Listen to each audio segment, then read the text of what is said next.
Bedtime Stories. I'm Big Voice Jay, and this is a show where we get you ready for a good night's sleep with public domain short stories just for you. Links to all the stories can be found at the show notes at bedtimewithbvj.com. And if you'd like to support the show, there's a Buy Me a Coffee link on every page and post. Tonight's story, Sunshine Sketches of a Little Town, by Stephen Leacock. Chapter 1, The Hostelry of Mr. Smith. I don't know whether you know Mariposa. If not, it is of no consequence. For if you know Canada at all, you are probably well acquainted with a dozen towns just like it. There it lies in the sunlight, sloping up from the little lake that spreads out at the foot of the hillside on which the town is built. There's a wharf beside the lake, and lying alongside of it, a steamer that is tied to the wharf with two ropes of about the same size as they use on the Lusitania. The steamer goes nowhere in particular, for the lake is landlocked, and there's no navigation for the Mariposa Belle except to run trips on the 1st of July and the Queen's birthday, and to take excursions of the Knights of Pythias and the Sons of Temperance to and from the local option townships. In point of geography, the lake is called Lake Wisanati, and the river running out of it, the Osaweepie, just as the main street of Mariposa is called Missinaba Street, and the county Missinaba County. But these names do not really matter. Nobody uses them. People simply speak of the lake and the river and the main street, much in the same way as they always call the Continental Hotel Pete Robinson's and the Pharmaceutical Hall Elliott's Drugstore. But I suppose this is just the same in everyone else's town as in mine, so I need lay no stress on it. The town, I say, has one broad street that runs up from the lake, commonly called the Main Street. There is no doubt about its width. When Mariposa was laid out, there was none of that short-sightedness which is seen in the cramped dimensions of Wall Street and Piccadilly. Missinaba Street is so wide that if you were to roll Jeff Thorpe's barbershop over on its face, it wouldn't reach halfway across. Up and down the main street are telegraph poles of cedar of colossal thickness, standing at a variety of angles and carrying rather more wires than are commonly seen at a transatlantic cable station. On the main street itself are a number of buildings of extraordinary importance: Smith's Hotel and the Continental and the Mariposa House, and the two banks, the Commercial and the Exchange, to say nothing of McCarthy's Block, erected in 1878, and Glover's Hardware Store, with the Oddfellows Hall above it. Then, on the cross street that intersects Missinaba Street at the main corner, there is the post office and the fire hall, and the Young Men's Christian Association, and the office of the Mariposa News Packet. In fact, to the eye of discernment, a perfect jostle of public institutions comparable only to Threadneedle Street or Lower Broadway. On all the side streets there are maple trees and broad sidewalks, trim gardens with upright calla lilies, houses with verandas, which are here and there being replaced by residences with piazzas. To the careless eye, the scene on the main street of a summer afternoon is one of deep and unbroken peace. The empty street sleeps in the sunshine. There's a horse and buggy tied to the hitching post in front of Glover's Hardware Store. There is usually and commonly the burly figure of Mr. Smith, proprietor of Smith's Hotel, standing in his checkered waistcoat on the steps of his hostelry, and perhaps further up the street, Lawyer Macartney going for his afternoon mail, or the Reverend Mr. Drone, the Royal Dean of the Church of England Church, going home to get his fishing rod after a mother's auxiliary meeting. But this quiet is mere appearance. In reality, and to those who know it, the place is a perfect hive of activity. Why, at Netley's butcher shop, established in 1882, there are no less than 4 men working on the sausage machines in the basement. At the Newspacket office, there are as many more job printing. There's a long-distance telephone with 4 distracting girls on high stools wearing steel caps and talking incessantly. In the offices in McCarthy's Block are dentists and lawyers with their coats off, ready to work at any moment, and from the big planing factory down beside the lake where the railroad siding is, you may hear all through the hours of the summer afternoon the long-drawn music of the running saw. Busy? Well, I should think so. Ask any of its inhabitants if Mariposa isn't a busy, hustling, thriving town. Ask Mullins, the manager of the Exchange Bank, who comes hustling over to his office from the Mariposa house every day at 10:30 and has scarcely time all morning to go out and take a drink with the manager of the commercial. Or ask, well, for the matter of that, ask any of them if they ever knew a more rushing go-ahead town than Mariposa. Of course, if you come to the place fresh from New York, you are deceived. Your standard of vision is all astray. You do think the place is quiet. You do imagine that Mr. Smith is asleep merely because he closes his eyes as he stands. But live in Mariposa for 6 months or a year, and then you will begin to understand it better. The buildings get higher and higher. The Mariposa house grows more and more luxurious. McCarthy's block towers to the sky. The buses roar and hum to the station. The trains shriek. The traffic multiplies. The people move faster and faster. A dense crowd swirls to and fro in the post office and the 5 and 10 cent store, and amusements. Well now, lacrosse, baseball, excursions, dances, the fireman's ball every winter, and the Catholic picnic every summer, and music. The town band in the park every Wednesday evening, and the Oddfellows brass band on the street every other Friday. The Mariposa Quartet, the Salvation Army. Why, after a few months' residence, you begin to realize that the place is a mere mad round of gaiety. In point of population, if one must come down to figures, the Canadian census puts the numbers every time at something round 5,000.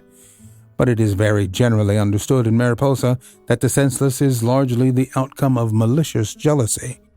It is usual that after the census, the editor of the Mariposa Newspacket makes a careful re-estimate based on the data of relative non-payment of subscriptions and brings the population up to 6,000. After that, the Mariposa Times-Herald makes an estimate that runs the figures up to 6,500. Then Mr. Gingham, the undertaker, who collects the vital statistics for the provincial government, makes an estimate from the number of what he calls the demised, as compared with the less interesting persons who are still alive, and brings the population to 7,000. After that, somebody else works it out, that it's 7,500. Then the man behind the bar of the Mariposa house offers to bet the whole room that there are 9,000 people in Mariposa. That settles it, and the population is well on the way to 10,000 when down swoops the federal census taker on his next round, and the town has to begin all over again. Still, it is a thriving town, and there is no doubt of it. Even the transcontinental railways, as any townsman will tell you, run through Mariposa. It is true that the trains mostly go through at night and don't stop, but in the wakeful silence of the summer night you may hear the long whistle of the through train for the west as it tears through Mariposa, rattling over the switches and past the semaphores and ending in a long sullen roar as it takes the trestle bridge over the Ossawippi. Or better still, on a winter evening about 8 o'clock, you will see the long row of the Pullmans and diners of the night express going north to the mining country, the windows flashing with brilliant light, and within them a vista of cut glass and snow-white table linen, smiling gentlemen and millionaires with napkins at their chins, whirling past in the driving snowstorm. I can tell you the people of Mariposa are proud of the trains, even if they don't stop. The joy of being on the main line lifts the Mariposa people above the level of their neighbors in such places as Tecumseh and Nichols Corners into the cosmopolitan atmosphere of through traffic and the larger life. Of course, they have their own train too, the Mariposa Local, made up right there in the station yard and running south to the city 100 miles away.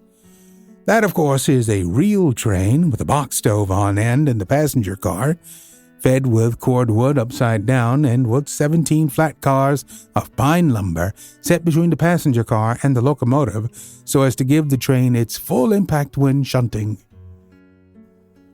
Outside of Mariposa, there are farms that begin well, but get thinner and meaner as you go on, and end sooner or later in bush and swamp and the rock of the North Country. And beyond that again, as the background of it all, though it's far away, you are somehow aware of the great pine woods of the lumber country reaching endlessly into the north. Not that the town is always gay or always bright in the sunshine. There never was such a place for changing its character with the season. Dark enough and dull it seems of a winter night, the wooden sidewalks creaking with the frost, and the lights burning dim behind the shop windows. In olden times, the lights were coal oil lamps. Now, of course, they are, or are supposed to be, electricity, brought from the powerhouse on the lower Ossawippi 19 miles away. But somehow, though it starts off as electricity from the Ossawippi Rapids, by the time it gets to Mariposa and filters into the little bulbs behind the frosty windows of the shops, it has turned into coal oil again, as yellow and bleared as ever.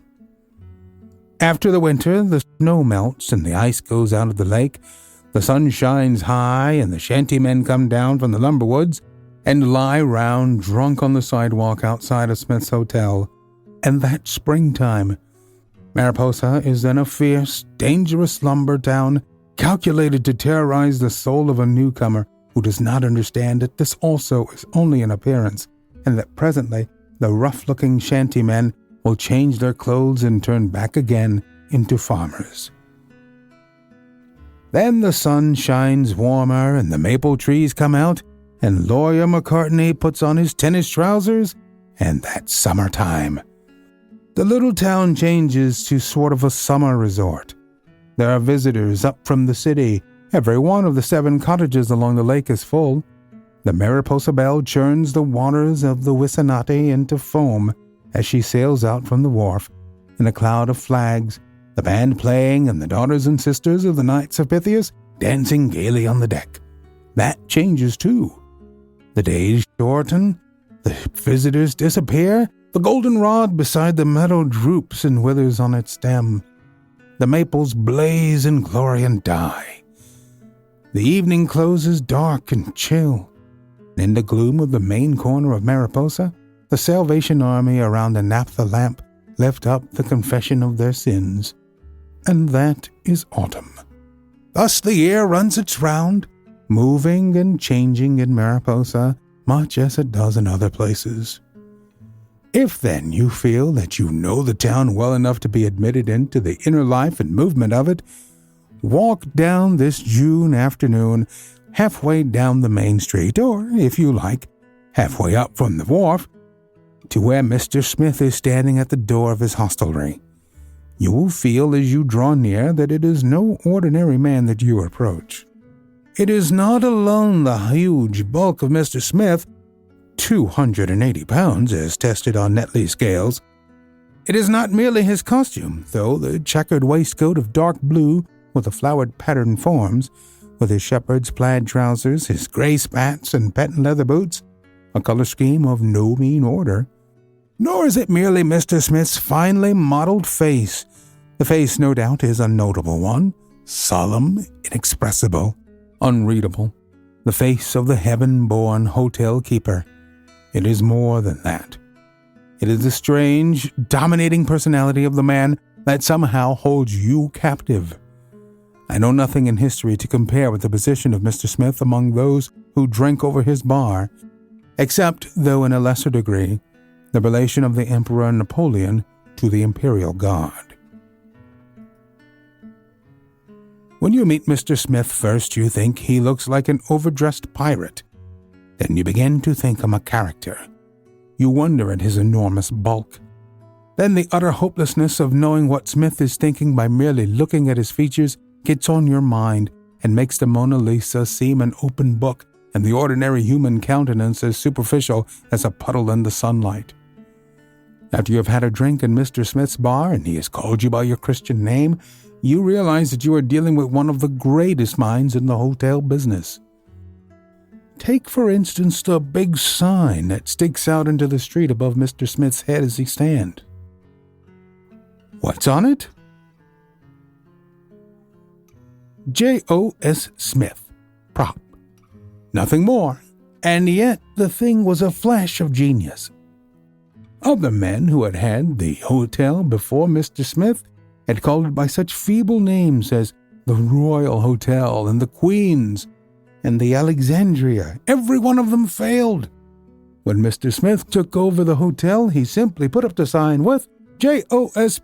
Smith Prop, and then stood underneath in the sunshine as a living proof that a man who weighs nearly 300 pounds is a natural king of the hotel business.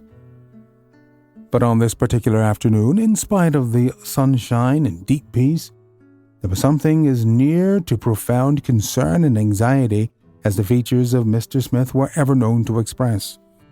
The moment was indeed an anxious one. Mr. Smith was awaiting a telegram from his legal adviser, who had that day journeyed to the county town to represent the proprietor's interest before the assembled license commissioners. If you know anything about the hotel business at all, you will understand that as beside the decisions of the license commissioners of Missinaba County, the opinions of the lords of the Privy Council are mere trifles. The matter in question was very grave. The Mariposa Count had just fined Mr. Smith for the second time for selling liquors after hours. The commissioners, therefore, were entitled to cancel the license. Mr. Smith knew his fault and acknowledged it. He had broken the law. How he had come to do so, it passed his imagination to recall. Crime always seems impossible in retrospect. By what sheer madness of the moment could he have shut up the bar on the night in question and shut Judge Pepperley, the district judge in Missinaba County, outside of it? The more so, inasmuch as the closing up of the bar under the rigid license law of the province was a matter that the proprietor never trusted to any hands but his own. Punctually every night at 11 o'clock, Mr. Smith strolled from the desk of the rotunda to the door of the bar. If it seemed properly full of people and all was bright and cheerful, then he closed it. If not, he kept it open a few minutes longer till he had enough people inside to warrant closing. But never, ever, unless he was assured that Pepperley, the judge of the court, and McCartney, the prosecuting attorney, were both safely in the bar or the bar parlor, did the proprietor venture to close up. Yet on this fatal night, Pepperley and McCartney had been shut out, actually left on the street without a drink, and compelled to hammer and beat at the street door of the bar to gain admittance. This was the kind of thing not to be tolerated. Either a hotel must be run decently or quit. An information was laid next day, and Mr. Smith convicted in 4 minutes, his lawyers practically refusing to plead. The Mariposa court, when the presiding judge was cold sober and it had the force of public opinion behind it, was a terrible engine of retributive justice. So no wonder that Mr. Smith awaited with anxiety the message of his legal adviser.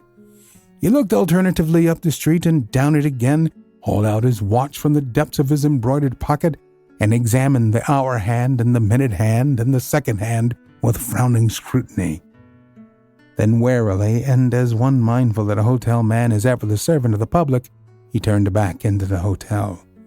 "Billy," he said to the desk clerk, "if a wire comes, bring it into the bar parlor." The voice of Mr. Smith is of a deep guttural, such as Plankin or Edward de Resk might have obtained had they had the advantages of the hotel business. And with that, Mr. Smith, as was his custom in off moments, joined his guests in the back room. His appearance, to the untrained eye, was merely that of an extremely stout hotel keeper walking from the rotunda to the back bar. In reality, Mr. Smith was on the eve of one of the most brilliant and daring strokes ever effected in the history of licensed liquor. When I say that it was out of the agitation of this situation that Smith's Ladies and Gents Cafe originated, anybody who knows Mariposa will understand the magnitude of the moment. Mr. Smith then moved slowly from the doorway of the hotel through the rotunda, or simply the front room with the desk and the cigar case in it, and so to the bar, and thence to the little room or back bar behind it. In this room, as I have said, the brightest minds of Mariposa might commonly be found in the quieter part of a summer afternoon. Today there was a group of 4 who looked up as Mr. Smith entered, somewhat sympathetically, and evidently aware of the perplexities of the moment. Henry Mullins and George Duff, the two bank managers, were both present. Mullins is rather short, rather round, smooth-shaven man of less than 40, wearing one of those round banking suits of pepper and salt, with a round banking hat of hard straw, and with a kind of gold tie-pin and heavy watch chain and seals necessary to inspire confidence in matters of foreign exchange. Duff is just as round and just as short, and equally smoothly shaven, while his seals and straw hat are calculated to prove that the commercial is just as sound a bank as the exchange. From the technical point of view of the banking business, neither of them had any objection to being in Smith's hotel, or to taking a drink as long as the other was present. This, of course, was one of the cardinal principles of Mariposa banking. Then there was Mr. Diston, high school teacher, commonly known as the one who drank. None of the other teachers ever entered a hotel unless accompanied by a lady or protected by a child. But as Mr. Diston was known to drink beer on occasions and to go in and out of the Mariposa house and Smith's hotel, he was looked upon as a man whose life was a mere wreck. Whenever the school board raised the salaries of the other teachers $50 or $60 per annum at one lift, it was well understood that public morality wouldn't permit of an increase for Mr. Diston. Still more noticeable, perhaps, was the quiet, sallow-looking man dressed in black, with black gloves and with black silk hat, heavily craped and placed hollow side up on a chair. That was Mr. Golgotha Gingham, the undertaker of Mariposa, and his dress was due to the fact that he had just come from what he called an interment. Mr. Gingham had the true spirit of his profession, and such words as funeral or coffin or hearse never passed his lips. He spoke always of interments, of caskets and coaches, using terms that were calculated rather to bring out the majesty and sublimity of death than to parade its horrors. To be present at the hotel was in accord with Mr. Gingham's general conception of his business. No man had ever grasped the true principles of undertaking more thoroughly than Mr. Gingham. I have often heard him explain that to associate with the living, uninteresting though they appear, is the only way to secure the custom of the dead. Get to know people really well while they are alive, said Mr. Gingham. Be friends with them, close friends, and then when they die, you don't need to worry. You'll get the order every time. So naturally, as the moment was one of sympathy, it was Mr. Gingham who spoke first. What do you do, Josh? He said, if the commissioners go against you? Boys, said Mr. Smith, I don't rightly know. If I have to quit, the next move is to the city, but I don't reckon that I will have to quit. I've got an idea that I think's good every time. Could you run a hotel in the city? Asked Mullins. I could, said Mr. Smith. I'll tell you, there's big things doing in the hotel business right now. Big chances if you go into it right. Hotels in the city is branching out. Why, you can take the dining room side of it, continued Mr. Smith, looking round at this group. There's thousands in it. The old plan's all gone. Folks won't eat now in an ordinary dining room with a high ceiling and windows.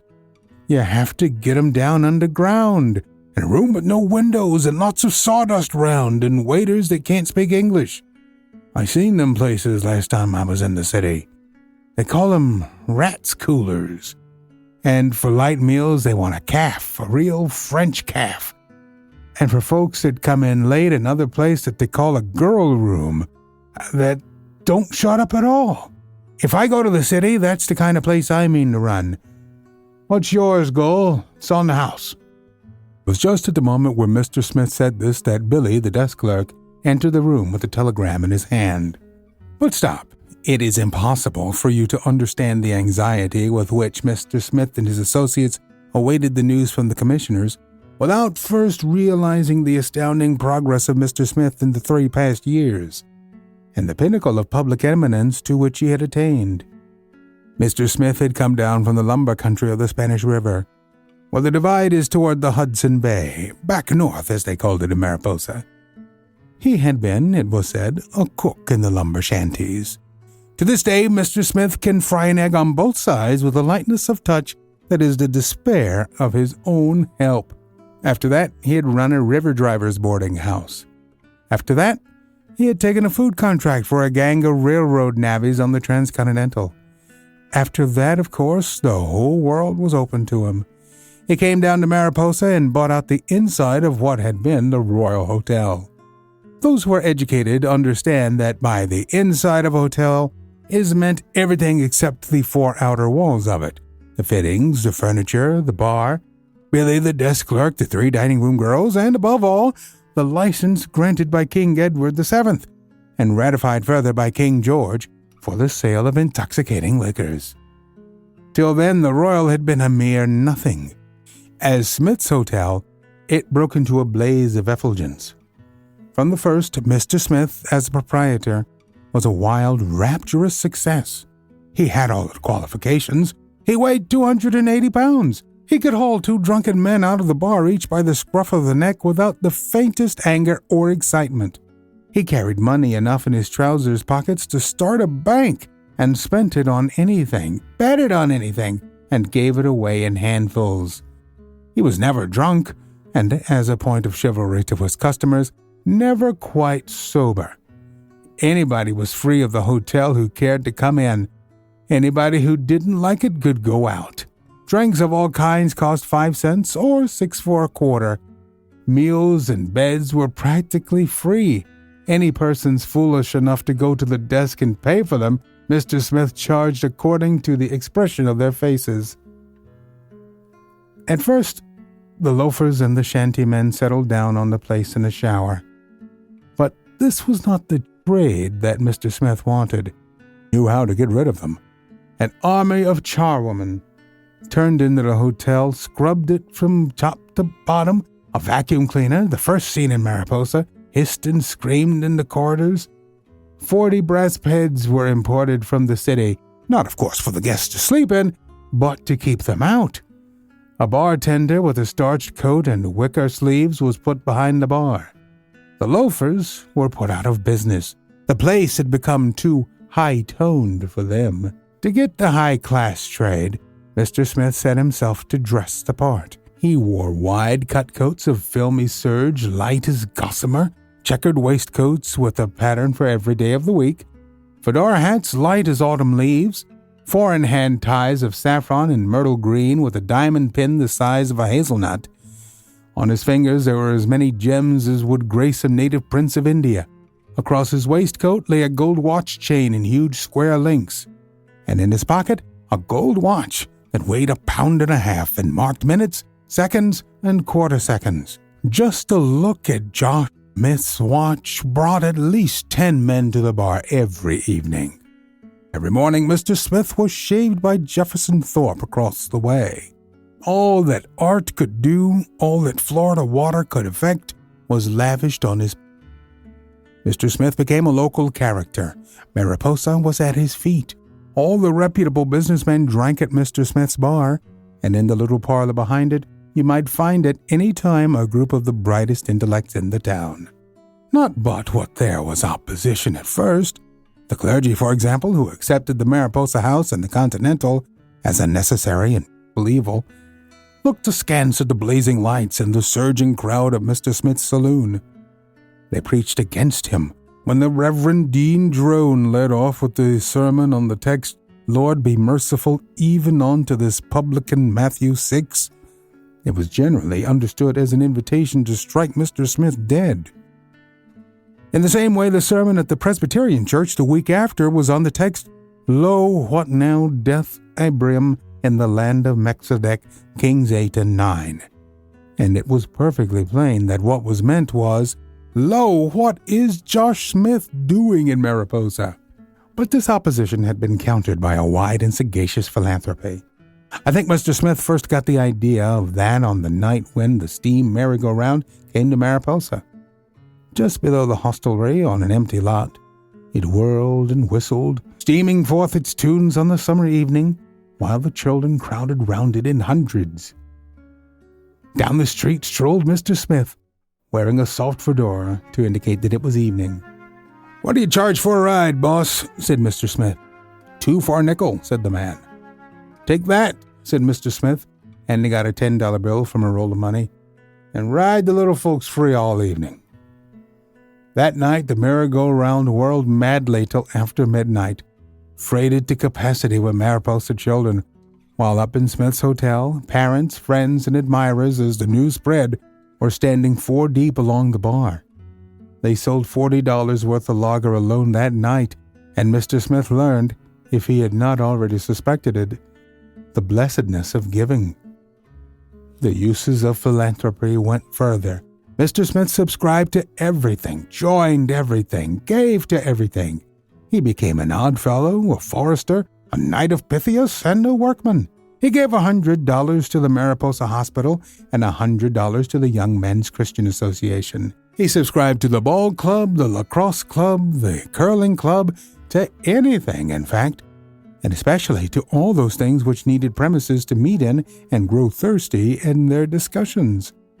As a consequence, the Oddfellows held their annual banquet at Smith's Hotel, and the oyster supper of the Knights of Pythias was celebrated in Mr. Smith's dining room. Even more effective, perhaps, were Mr. Smith's secret benefactions, the kind of giving done by stealth, of which not a soul in town knew anything, often for a week after it was done. It was in this way that Mr. Smith put the new font in Dean Drone's church and handed over $100 to Judge Pepperley for the unrestrained use of the Conservative Party.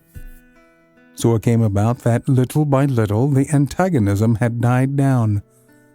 Smith's Hotel became an accepted institution in Mariposa. Even the temperance people were proud of Mr. Smith as a sort of character who added distinction to the town. There were moments, in the earlier quiet of the morning, when Dean Drone would go as far as to step into the rotunda and collect a subscription. As for the Salvation Army, they ran in and out all the time unreproved.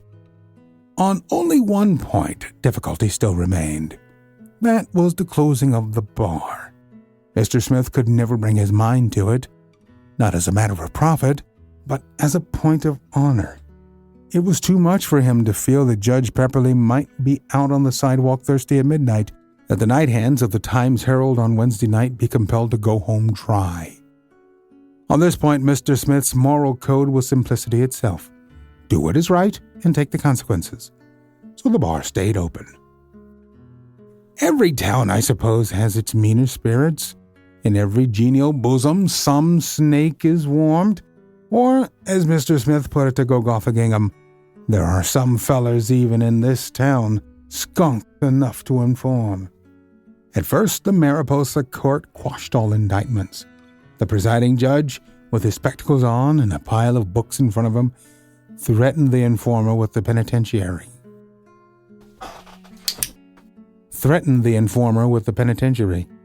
The whole bar of Mariposa was with Mr. Smith. But by sheer iteration, the informations had proved successful. Judge Pepperley learned that Mr. Smith had subscribed $100 for the Liberal Party and at once fined him for keeping open after hours. That made one conviction. On the top of this had come the untoward incident just mentioned, and that made 2. Beyond that was the deluge. This, then, was the exact situation when Billy, the desk clerk, entered the back bar with a telegram in his hand. "Here's your wire, sir," he said. "What does it say?" said Mr. Smith. He always dealt with written documents with a fine air of detachment. I don't suppose there were 10 people in Mariposa who knew that Mr. Smith couldn't read. Billy opened the message and read, "Commissioners give you 3 months to close down." "Let me read it," said Mr. Smith. "That's right, 3 months to close down." There was dead silence when the message was read.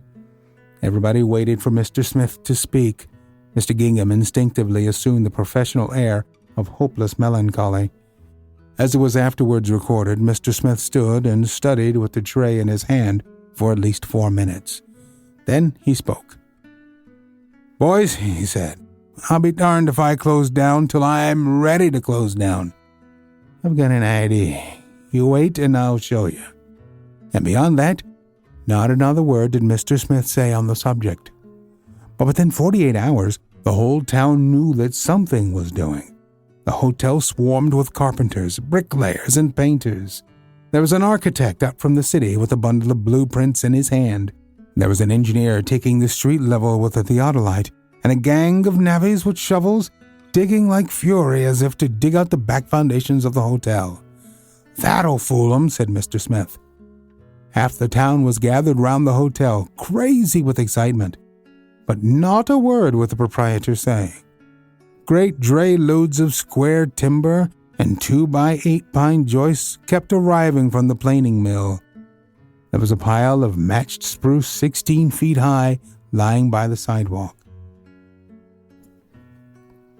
Then the evacuation deepened, and the dirt flew, and the beams went up, and the joists across, and all the day from dawn till dusk the hammers of the carpenters clattered away, working overtime at time and a half. "It don't matter what it costs," said Mr. Smith. "Get it done." Rapidly the structure took form.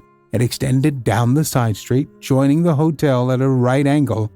Spacious and graceful it looked as it reared its uprights into the air. Already you could see the place where the row of windows was to come. A veritable palace of glass it must be, so wide and commodious were they. Below it you could see the basement shaping itself, with a low ceiling like a vault, and big beams running across, dressed, smoothed, and ready for staining. Already in the streets there were 7 crates of red and white awning, and even then nobody knew what it was. And it was not till the 17th day that Mr. Smith, in the privacy of the back bar, broke the silence and explained. "I'll tell you, boys," he said. "It's a calf, like what they have in the city, a ladies' and gents' calf, and that underneath, what's yours, Mr. Mullins, is a rat's cooler. And when I get her started, I'll hire a French chief to do the cooking, and for the winter, I'll put in a girl's room, like what they have in the city hotels. And I'd like to see who's going to close her up then." Within 2 more weeks, the plan was in operation.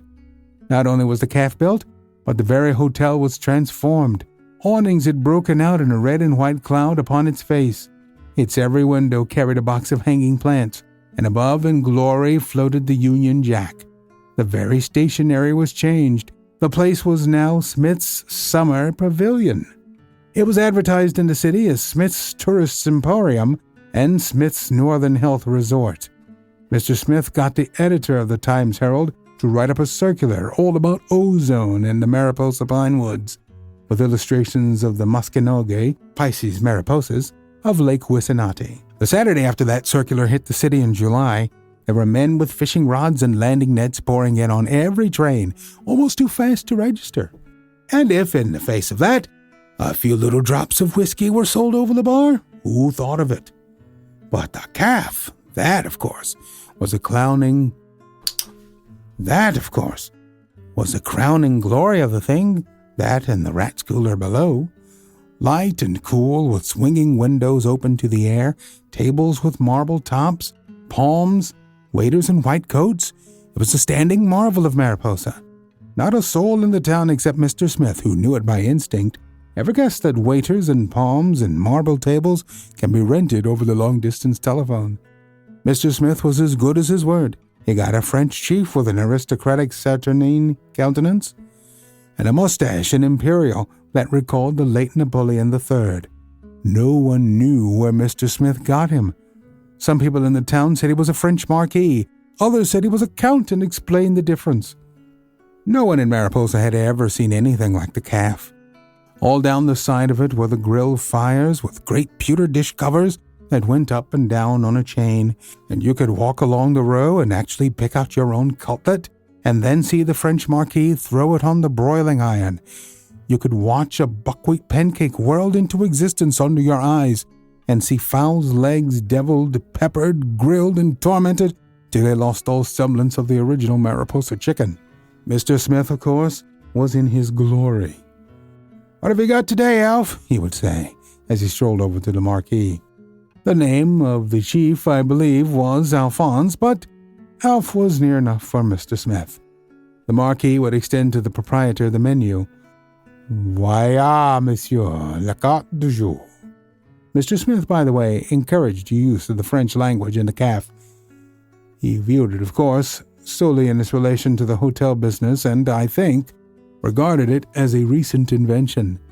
"It's coming in all the time in the city," he said, "and you ain't expected to understand it." Mr. Smith would take the cart between his finger and thumb and stare at it.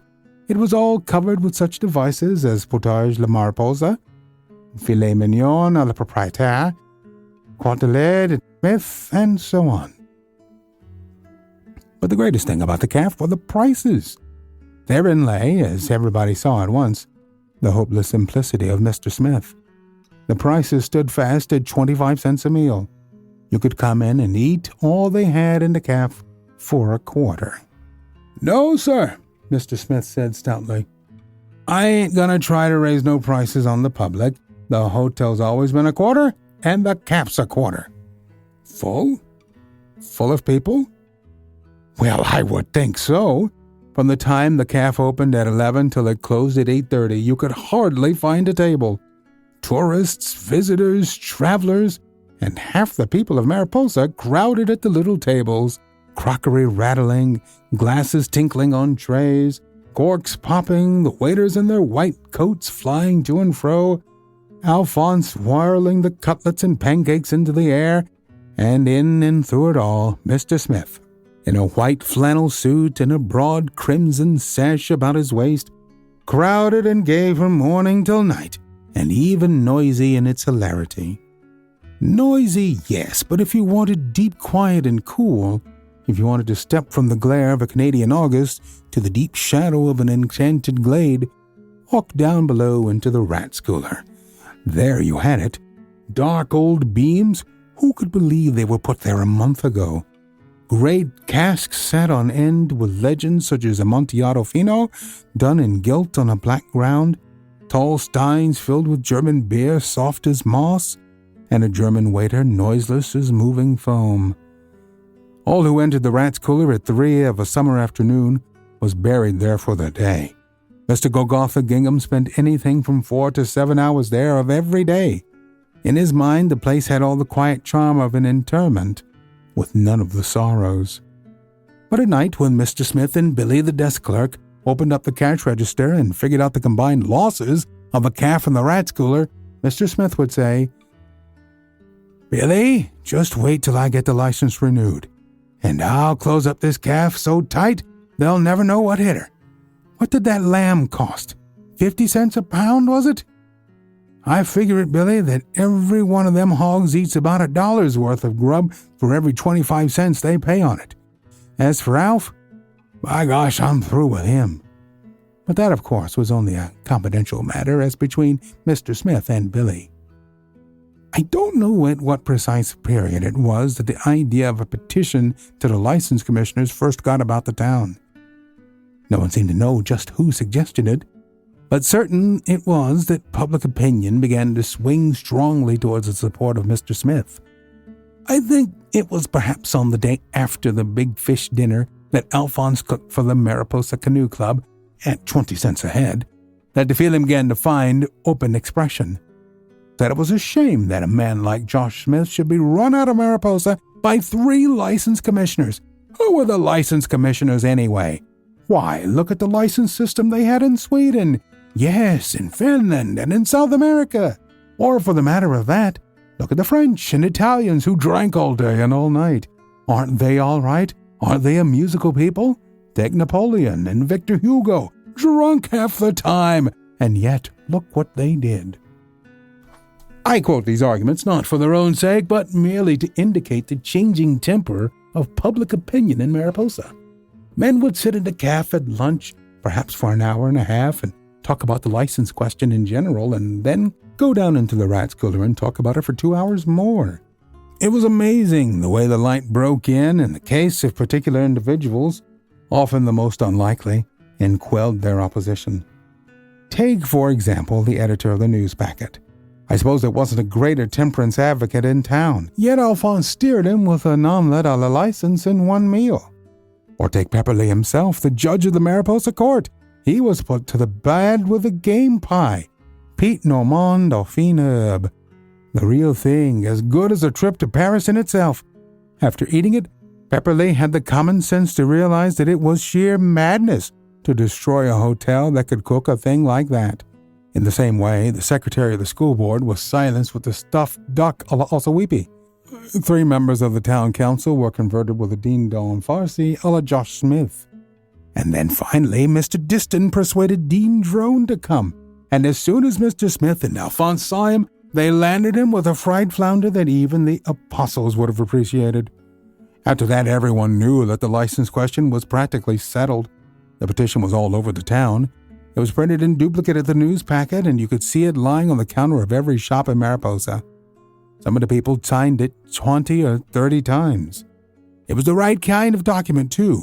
It began, "Whereas in the bounty of Providence the earth putteth forth her luscious fruits, and her vineyards for the delight and enjoyment of mankind," it made you thirsty just to read it.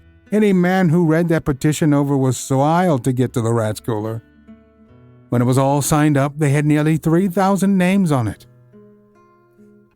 Then Nivens, the lawyer, and Mr. Gingham, as a provincial official, took it down to the county town, and by 3 o'clock that afternoon, the news had gone out from the long-distance telephone office that Smith's license was renewed for 3 years.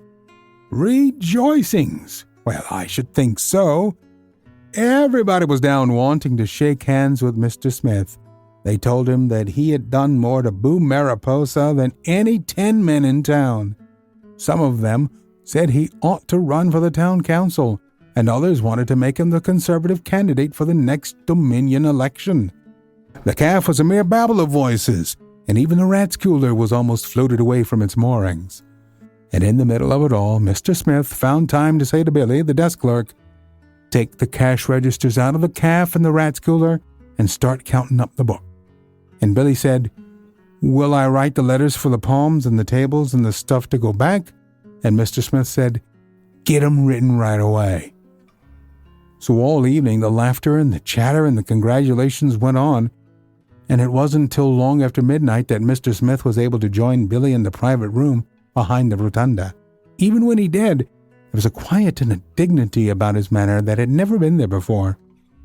I think it must have been the new halo of the Conservative candidacy that already radiated from his brow. It was, I imagine, at this very moment that Mr. Smith first realized that the hotel business formed the natural and proper threshold of the national legislature. "Here's the account of the cash registers," said Billy. "Let me see it," said Mr. Smith, and he studied the figures without a word. "And here's the letters about the palms, and here's Alphonse up to yesterday." And then an amazing thing happened. "Billy," said Mr. Smith, "term up." "Ain't gonna do it. It ain't right, and I won't do it. They got me the license for to keep the calf, and I'm going to keep the calf. I don't need a closer. The bar's good for anything from 40 to 100 a day now, with the rat's cooler going good, and the calf will stay right here." And stay it did. There it stands, mind you, to this day. You've only to step around the corner of Smith's Hotel in the side street and read the sign, "Ladies and Gents Cafe," just as large and as imposing as ever. Mr. Smith said he'd keep the calf, and when he said a thing, he meant it.